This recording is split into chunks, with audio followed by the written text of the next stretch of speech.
Right then guys, I'm going to show you how to accurately track on MyFitnessPal.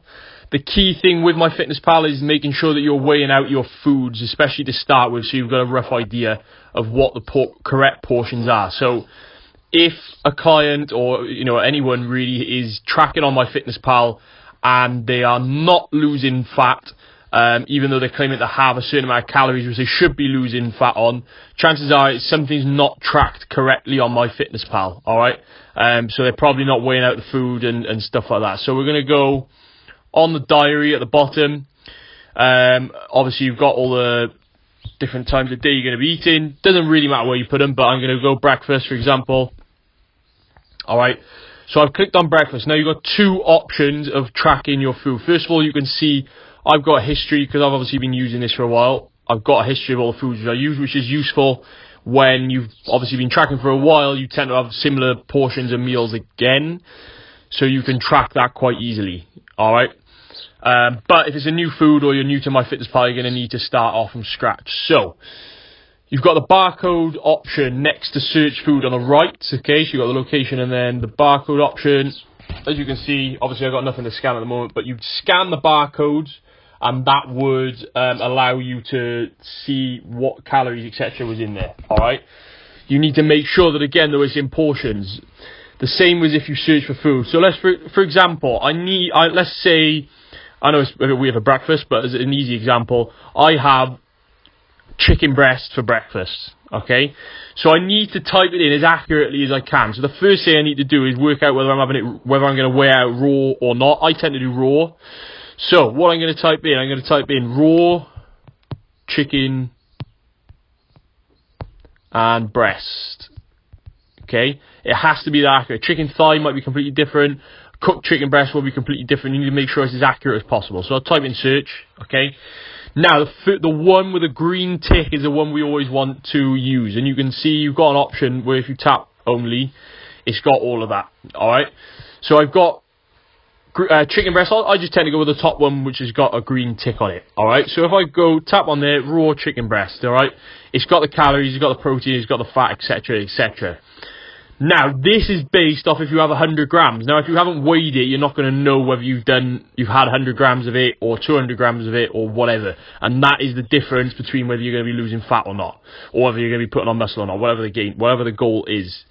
So, 100 grams, let's say, is what it's set at the moment, but let's say I have 200 grams raw chicken breast. Now, the way I would do this, if I tap on serving size, you can see you've got all the different options. Easiest way to make it 200 grams is obviously, at the moment it's set as number of servings 1. If I tap on there and go for 2 servings, no, not that one, there, 2 servings, make sure you press the tick so it saves. That's now worked out that I've had 200 grams of raw chicken breast. Okay? If, for example, you have 50 grams, you'd go back to 1 serving for the moment. I would go 1 gram.